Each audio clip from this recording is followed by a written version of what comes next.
मेरे पीछे टैंक है जो सड़कों पे नहीं चलता, सड़कों पे खबर करने के लिए पत्रकार चलता है। लेकिन आज के दौर में पत्रकारिता करना, खबर बनाना जोखिम भरा कदम है, आग पर चलने जैसा है।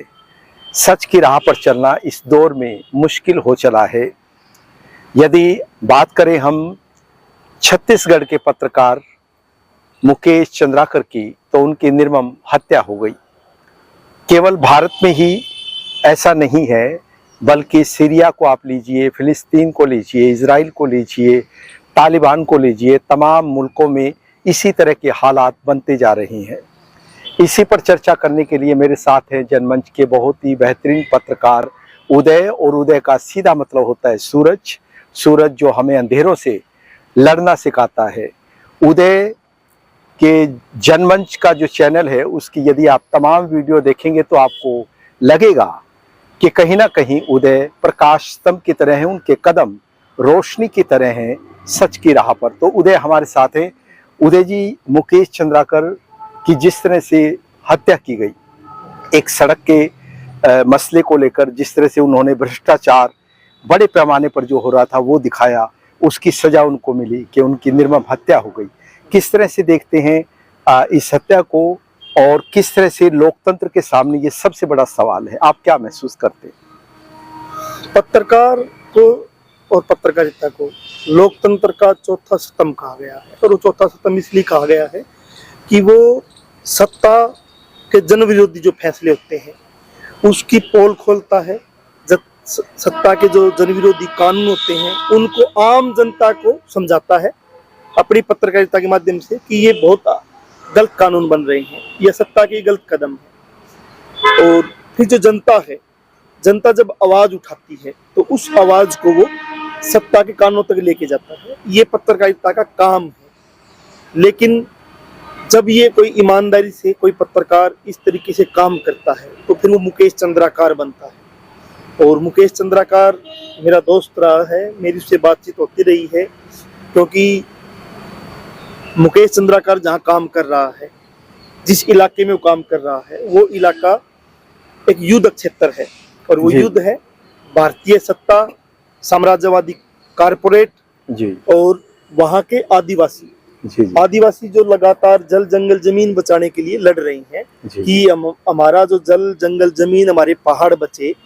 और जब वो लड़ रहे हैं तो कारपोरेट की सत्ता, भारत की जो वर्तमान में सत्ता है उससे पहले वाली सत्ताएं जो रही हैं, उनके मार्फत वहाँ सेना भेजती है और आदिवासियों का कत्लेआम होता है।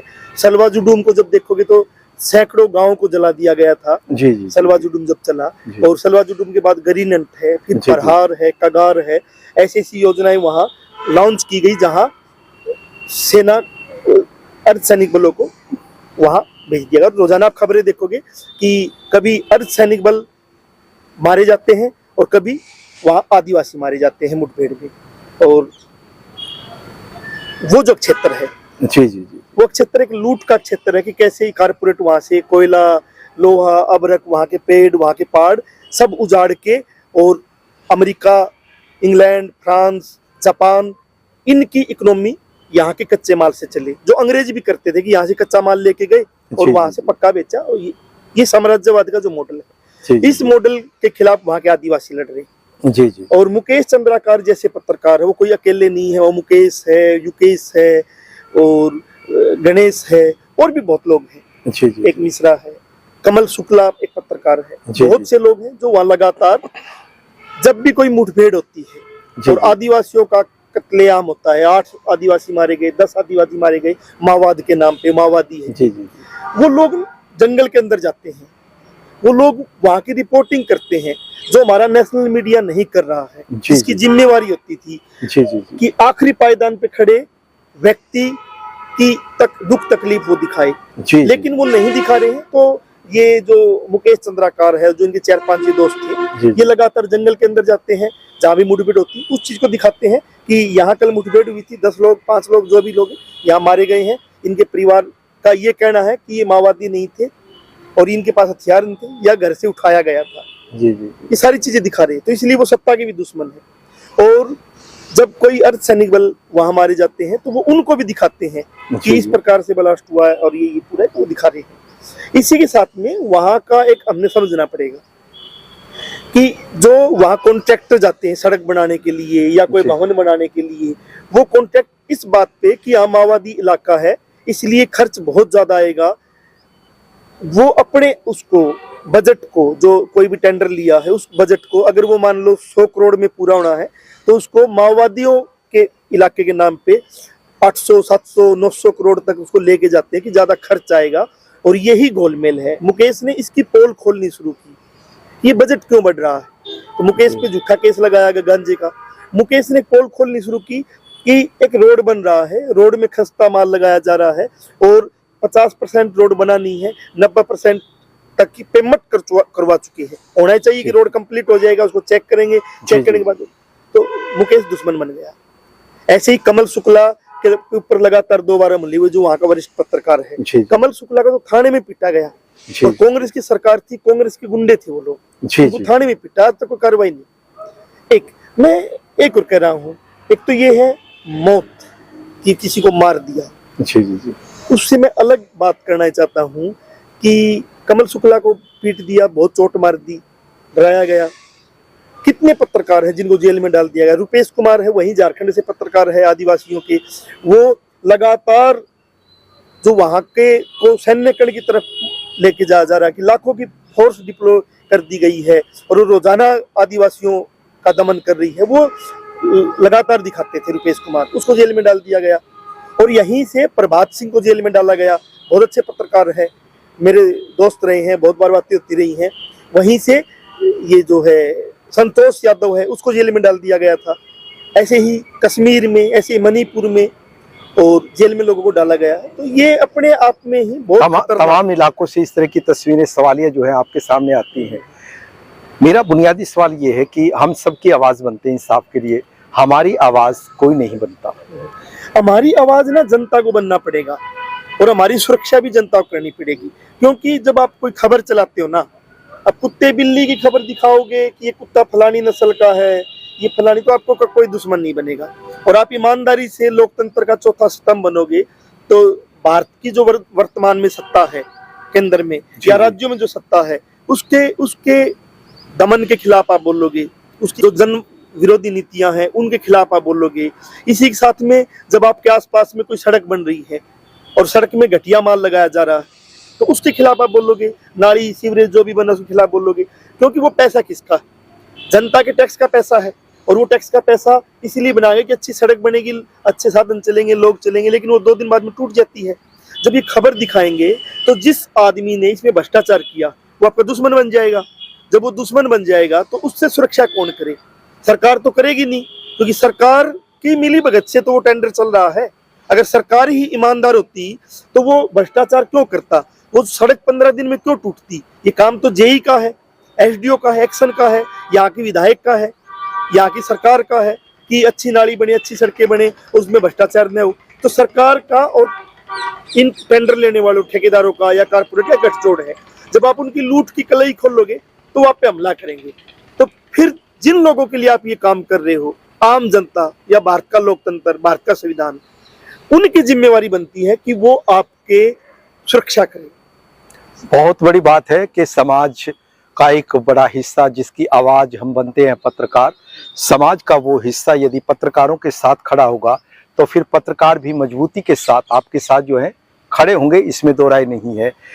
मैं जब अखबार पढ़ रहा था और मुकेश चंद्राकर की जब हत्या की खबर मैं पढ़ रहा था तो मेरी आंखें जो है उसी टैंक को तलाश रही थी जहां उनकी डेड बॉडी को रखा गया था। आप समझ सकते हैं किस तरह की भावनाओं का ज्वार जो है मेरे दिमाग में और दिल में, आत्मा में रहा होगा। आत्मीय रिश्ते रहे आपके मुकेश से, युकेश से, गणेश से। जैसे ही ये खबर मिली, किस तरह की बेचैनियां, किस तरह की सवाल। जब इनकी मौत की खबर आई उससे 2 दिन पहले खबर इसके भाई जो युकेश चंद्राकर है उसको मैंने देखा कि वो 2 दिन से 1 जनवरी से गायब है मुकेश। तो हम चिंतित हुए क्योंकि वो इलाका वो है जो ना एक युद्ध क्षेत्र में, फिर बता रहा हूँ, जहाँ और साम्राज्यवादी जो सत्ता, कारपोरेट की, भारत की सत्ता, उनका गठजोड़, एक तरफ आदिवासी लोग हैं और वो युद्ध है। उस युद्ध के बीच में वहां के पत्रकार, आम जनता पिसती है। तो एक पहले दिन डर गया कि कभी कोई फेक इनकाउंटर तो नहीं हो गया है, क्योंकि लगातार जो जंगल में जाते रहे हैं, या कभी उसको गिरफ्तार तो नहीं कर लिया गया, क्योंकि बहुत बार ऐसा होता है गिरफ्तार करने के 10 दिन बाद में पता चलता है और पुलिस 10 दिन बाद की गिरफ्तारी दिखाती है, उठा लेती। बहुत ऐसे मामले हुए हैं। तो वो डर था। और जैसे ही 2 दिन बाद एकदम रात को 8-9 बजे के पास मैंने खबर देखी कि मुकेश की मौत हो गई। मैं सच बता रहा हूँ कि अंदर से ना सिरन हो गई। एकदम ये क्या हो गया कि एक अच्छा दोस्त हमारा जिससे लगातार बात कर रहे हैं, और वो दोस्ती, अब मुकेश वहां काम करता, मैं यहाँ का, वो दोस्ती सिर्फ इसलिए है कि हम उस युद्ध क्षेत्र में आदिवासियों के साथ खड़े हैं, हम जल जंगल जमीन के साथ खड़े हैं, हम भारत के संविधान के साथ खड़े हैं। इसलिए मुकेश से और मेरी दोस्ती। मैं लगातार जो वहाँ के आदिवासियों को ऐसे दैत्य के तौर पे पेश किया जाता है मीडिया के द्वारा भी। अब देखो ना, खबर आती है कि जिस दिन आदिवासी मारे जाते हैं उस दिन खबर आएगी 15 नक्सली ढेर। सवाल नहीं करता कि नक्सली थे या आम जनता थी, सवाल नहीं करता कि क्या इन्होंने पहले फायर किया था। 15 नक्सली ढेर, जैसे कश्मीर में आती थी या और कहीं आती। लेकिन जिस दिन अर्धसैनिक बल के जवान मारे जाते हैं तो उस दिन आएगा कि गृह मंत्री ने कहा कि कायराना हमला। अखबार ये सवाल नहीं करते कि ये सेना को वहां डिप्लॉय करने की क्या जरूरत पड़ गई, या आदिवासियों ने हथियार क्यों उठा लिए। दोनों तरफ से जो, चाहे वो आदिवासी लोग हैं, चाहे वो लोग हैं अर्धसैनिक बल के या सैनिक लोग हैं, वो दोनों ही किसान मजदूर के छोटे वर्ग के बच्चे हैं। कोई व्यापारी का बेटा नहीं है, कोई नेता का बेटा नहीं है। दोनों ही यहाँ के मजदूरों के, किसानों के बच्चे हैं, और दोनों ही आपस में लड़ रहे हैं, दोनों ही एक दूसरे को मार रहे हैं। किसके लिए? कारपोरेट के लिए। सेना कारपोरेट के लिए काम कर रही है सरकार के इशारे पे, और आदिवासी अपने उसके लिए लड़ रहे हैं। तो इसलिए सवाल ये होना चाहिए कि लड़ाई बंद हो, ये युद्ध बंद हो। इस पे कोई सवाल करने की बजाय मीडिया का एक रूप हम देखते हैं। और मैं बात आ रहा हूँ कि जो चुनौतियां देख रहे हैं कि दिल्ली में सीए एनआरसी का एक आंदोलन चला, वो अपने हकों के लिए आंदोलन कर रहे थे, लेकिन उसके बाद जिस प्रकार से सांप्रदायिक दंगे वर्तमान में जो सत्ता थी उसके जो संगठन है उनके द्वारा फैलाए गए, और जैसी भाषाओं का इस्तेमाल आंदोलन के खिलाफ किया गया, जबकि लोकतंत्र में आंदोलन करने का अधिकार उनका था, तो किया गया। तो उसके बाद जब वो भीड़ हुई तो मैं उस टाइम दिल्ली में ही, उस टाइम न्यूज भी कवर करता था, और जब मैं देखता हूँ कि पजामे उतार के चेक किया जाता था कि ये हिंदू है या मुसलमान है। और मैंने कुछ दिन पहले इंटरव्यू किया आकाश नापा, जो पत्रकार जिसको छाती में गोली लगी थी। जी जी जी, उसने आंखों देखा बताया, हमने भी देखा। और वो देखा एक लड़की है जी जी, जो पत्रकार होती थी, मुस्लिम है जी जी, उसके घर में तोड़ फोड़ की गई। ऐसे ही ये चुनौतियां है ना कि दो वर्ग आपस में लड़ रहे हैं, पत्रकार वहां बीच में जा रहे हैं, वो सच्चाई दिखा रहे हैं। तो जिसके खिलाफ सच्चाई आप दिखाओगे तो एक के खिलाफ जाएगी, तो वो आप पे हमला करेगा, वो आपका दुश्मन बन जाएगा। ऐसे ही किसान आंदोलन में हमने देखा कि किसान आंदोलन में मनदीप पुनिया कवरेज कर रहे थे, और मनदीप पुनिया को उठाया गया, उसको टॉर्चर किया गया कि आप तो माओवादियों से मिले हुए, जबकि बाद में कुछ नहीं मिला। उसके बाद जब हम देखेंगे, जब हम यहाँ बॉर्डर पे अभी जो फरवरी में आके किसान बैठे, हम कवर करते थे, मेरी गाड़ी तोड़ दी गई। और मैंने जब सवाल किया कि आप मेरी गाड़ी क्यों तोड़ रहे हैं, पत्रकार की गाड़ी थी, हम यहाँ आए हुए हैं, तो एक जवान कहता है फोर्स का कि आपके पेट में ड्रिल से सुराख कर देंगे। ऐसा बोला उसने कि पेट से ड्रिल में सुराख कर देंगे, भाग जा। चारों टायर के गाड़ी के सारे टायर फोड़ दिए, पूरी गाड़ी फोड़ दी। हरियाणा सरकार एक सर्कुलर जारी करती है उस टाइम कि 1 किलोमीटर के दायरे में जहां आंदोलन चल रहा है कोई पत्रकार न जाए, हम जिम्मेवार नहीं होंगे। मतलब पत्रकार न जाए, आपका दमन जो आप लगातार वहां फायर कर रहे हो, आप लगातार गाड़ियों को तोड़ रहे हो, वो कोई न दिखाए, सच को ना दिखाए जाए, सच को न दिखाए। नहीं तो होना ही चाहिए था कि युद्ध के क्षेत्र में पत्रकार जाए, वो अपनी एक वर्दी उसके पास हो कि ये प्रेस से है, ताकि वो बचाओ उसके दोनों तरफ से। सरकार की जिम्मेदारी तो ये बनती है कि वो सुरक्षा मुहैया कराए, उल्टा वो ये कह रही है कि इतनी दूरी बना दीजिए, आप मत आइए। और अभी जब दोबारा ये आंदोलन शुरू हुआ तो हरियाणा सरकार ने फिर सर्कुलर जारी किया कि 2 किलोमीटर तक न जाए कोई भी पत्रकार, फासला बढ़ा दिया। और पंजाब सरकार से, पंजाब पुलिस से हम वो कहते हैं, रिक्वेस्ट करते हैं कि आप जिम्मेवारी लो कि कोई भी पत्रकार इस इलाके में जहां किसान बैठे हैं, कोई पत्रकार आए नहीं उस तरफ से। हम इधर से नहीं जाने देंगे, आप उधर से नहीं जाने दो। अंदर सत्ता का नंगा नाच चलता रहे, किसानों की गाड़ियां फोड़ते रहे, वहाँ आंसू गैस के गोले चल रहे हैं, वहाँ हवाई फायर चल रहे हैं, वो चलते रहे, पत्रकार ने दिखाए। जनता के सामने सरकार का जो सच है वो ना आए कुल मिलाकर। और जब ये होता है ना, तो तभी जो पत्रकार कोशिश करके वहां जाता है तो उसको टारगेट किया जाता है। मैंने बताया कि मंदी पुनिया को गिरफ्तार किया गया, और जब हाथरस की घटना थी उसको कवर करने के लिए सिद्ध की कंपन जा रहे थे, उसको गिरफ्तार किया गया, कितने साल लंबे टाइम तक जेल में रखा गया। तो उदय जी, आपका गूढ़ अनुभव रहा है इन तमाम सवालिया सूरतों के बीच जब चुनौतियां मुंह बाय खड़ी हैं, तो किस तरह का भविष्य देखते हैं आप कलम का, पत्रकारों का? मैं पत्रकारों का भविष्य उज्जवल देखता हूँ। चुनौतियां नई नहीं, लड़ने वाले पहले भी रहे हैं। हमने गणेश शंकर विद्यार्थी कोई भगत सिंह के दोस्त होते थे, और बाद में किस प्रकार सांप्रदायिकता के खिलाफ वो लड़े और बाद में उनकी मौत भी हो गई। उसकी जो कलम थी वो चलती थी सांप्रदायिकता के खिलाफ, उसकी कलम चलती थी देशभक्ति के लिए। और आज के दौर तक मुकेश चंद्राकर उसी कड़ी के हिस्से हैं। उसने भी शहादत दी, गणेश शंकर विद्यार्थी ने, और मुकेश चंद्राकर ने भी शहादत दी। और कितने ही हैं, चाहे वो फिलिस्तीन के युद्ध में इजराइल का जो नंगा नाच दिखा रहे हैं उनका कत्लेआम हो, या आप मणिपुर में, कश्मीर में या छत्तीसगढ़ में जो दिखा रहे हैं, उनको जेलों में डाला गया। कश्मीर में जब नंगा नाच दिखाया गया, कितने लोगों को डरती क्यों है सरकार? एक पत्रकार ने कोई वीडियो दिखाया, कोई आर्टिकल दिखाया, तो सरकार के पास तो अपना एक पूरा ही पत्रकारों का ग्रुप होता है ना, सरकारी। जी जी जी, उसका जवाब तो क्यों नहीं देती वो? एक पत्रकार जब सवाल उठा रहा कि आप इस प्रकार से दमन नहीं कर सकते, तो आप जवाब दो ना, कलम से, कलम का जवाब दो। कलम का जवाब आप बंदूक से दे रहे हो, कलम का जवाब आप हथकड़ी से दे रहे हो। ये बर्दाश्त नहीं करना चाहिए यहाँ के पत्रकारों को भी। और ये बेहतरीन है कि छत्तीसगढ़ में घटना हुई, क्या होना चाहिए जो पत्रकार जेलों में बंद है? जैसे कल ये छत्तीसगढ़ की घटना, उसके बाद कल हिसार में प्रेस क्लब है, उसने श्रद्धांजलि सभा की, और उसमें भी मांग की गई कि जो भी गिरफ्तार पत्रकार है उनको छोड़ा जाए। और ये एक मुहिम चलनी चाहिए पूरे देश के, कारवां बनना चाहिए कि जो भी पत्रकार है उनकी बाकायदा लिस्ट हो, और पूरे ही देश में उनकी रिहाई के लिए। क्योंकि रुपेश कुमार की जो जीवन साथी है, पार्टनर है, उसको मैं उसका सुन रहा था मुकेश चंद्राकर की मौत के बाद। वो लिखती है कि क्या मतलब मुकेश चंद्राकर की हत्या हुई, उसके बाद सब लोग बोल रहे हैं, लेकिन रुपेश कुमार पिछले 4 साल से जेल में है। सिद्ध की कंपन कितने दिन बाद आए हैं, परवेज खुर्रम और ये जो इसके कश्मीर के कितने पत्रकार जेल में हैं। क्या वो सोचते हो कि वो भी जेल के अंदर मर जाएं? उनकी रिहाई के लिए कोई बात नहीं करेगा, तो हम कर रहे हैं।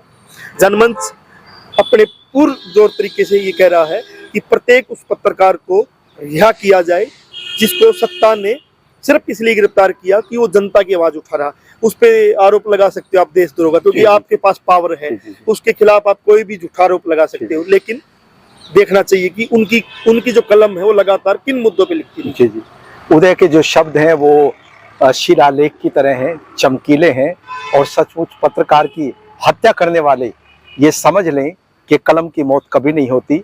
मेरे पीछे ये टैंक है और इसके नीचे ये घास उगी हुई है। ये घास प्रतीक है सवालों का कि टैंक भले ही कुचल दे इस घास को, भले ही सरकारें सत्ता कुचल दे इस घास को, लेकिन वो टैंक के सामने सीना ताने खड़ी हो जाती है। पत्रकार इसी तरह सीना ताने खड़ा होगा।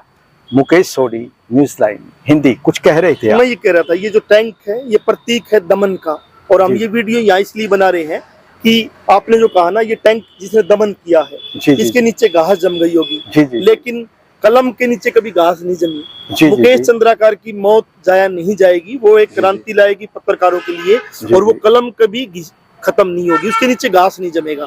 कलम घास पैदा करेगी। जी जी जी जी, टैंक बर्बाद हो जाएगा लेकिन कलम बर्बाद नहीं होगी। सत्ता बर्बाद हो जाएगी जो दमन करती है, लेकिन पत्रकार और उसकी कलम बर्बाद नहीं होगी। यही मेरा सचमुच सीना ताने कलम हमेशा खड़ी रहेगी। इसी विश्वास के साथ आप सुन रहे थे उदय को। मुकेश सोडी, न्यूज़ लाइन हिंदी।